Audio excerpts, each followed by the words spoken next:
Yo, what's good with y'all? Welcome to another episode of TEQCopsKicks. My name is Technic G. Today we have another fresh sneaker unboxing / review video for y'all. So without further ado, let's go ahead and get right into it.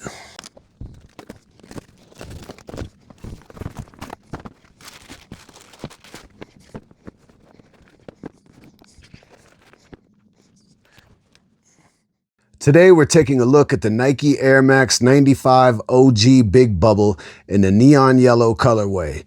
This pair released March 2026 and retailed for $190. Honestly, this is one of those shoes where there's really not much left to prove. The Neon 95s are already stamped. They're already certified. This is one of the most iconic Air Max 95 colorways in history. And when you think of the Air Max 95, this is probably one of the colorways you picture in your head.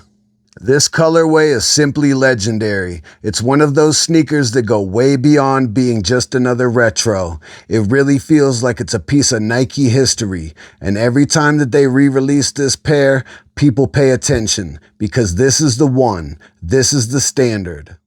As soon as I got these in hand, I already knew they were tough. Some sneakers need time to grow on you, and then some pairs hit immediately. This is one of those pairs. The second you open the box and see that color blocking, you already know what it is. The thing about the Neon 95 is, it just works. The gray gradient, the black mesh, the neon hits, the shape, everything comes together the way it's supposed to. Nothing feels forced, nothing feels extra, and nothing feels out of place. It's just a clean, classic design that still looks hard all these years later. And with this 2026 pair, Nike brought back that big bubble setup again, which gives this release a little extra juice. So even though the overall look stays true to what people know and love, that detail still helps this version feel important, especially with this pair being a part of that 30th anniversary celebration for the Air Max 95. Looking at the upper, the first thing that stands out is that signature layered gradient on the side panels. That's really one of the defining features of the Air Max 95. It fades from dark to light and it gives the shoe so much depth. It almost makes the sneaker look like it's moving, even when it's just sitting there. You've also got that black mesh up top, which keeps the shoe looking sporty and gives it that classic Air Max 95 feel. Then once you add in those neon yellow hits on the lace loops, the mini swoosh, the tongue branding, and the air units, that's when the shoe really comes alive.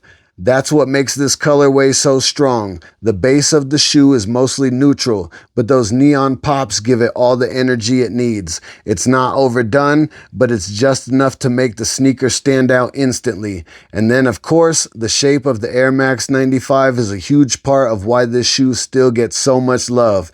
It has that aggressive side profile, that layered construction, and that unmistakable midsole with the visible air units. It doesn't really look like anything else, and that's part of why it's still such a special silhouette. I think one of the biggest reasons this shoe still hits so hard is because it doesn't feel dated. Even though this silhouette has been around for decades, the design still looks fresh. That tells you how strong the original concept was. Sergio Lozano really created something timeless with this Air Max 95. You can look at this shoe right now and still see why it made such an impact. It has personality, it has edge, and it has its own identity. A lot of sneakers are nice, but not every sneaker has that kind of presence. And that's why the neon colorway continues to matter so much. This isn't just the most famous Air Max 95 colorway. For a lot of people, this is one of the most important Air Max colorways ever. It's one of those shoes that even people outside of the Air Max 95 crowd still respect. Personally, I think this pair is just undeniable. Even if you're not the biggest Air Max 95 wearer, you still have to respect what this shoe is and what it means. It's one of those sneakers that helped shape the legacy of the Air Max line. What I really like is that Nike didn't try to do too much here. They didn't mess up the formula. They kept the look people wanted. They kept the feel of the original, and they let the shoe speak for itself. That was the right move. And visually, this pair still delivers in a big way. The gray gradients always look clean. The neon accents always pop. and the overall design still has that perfect mixture of performance, lifestyle, and nostalgia. This is the type of shoe that looks good whether you're wearing it or just keeping it in the collection. To me, this is one of those pairs that reminds you why certain sneakers become classics in the first place. It's not about hype, it's not about doing the most, it's just about great design, strong history, and a colorway that still hits every single time. Boy, that's a big bubble right there. Man, I'm glad to have this pair. I wasn't able to get the 2025 release. I don't know many people that were, but I definitely had to grab this pair. In fact, I made this hat like 2 years ago, just anticipating this release. I was just waiting. I kept it in a box. As soon as it came out comes the hat. Not just entertainment. Y'all already know what it is.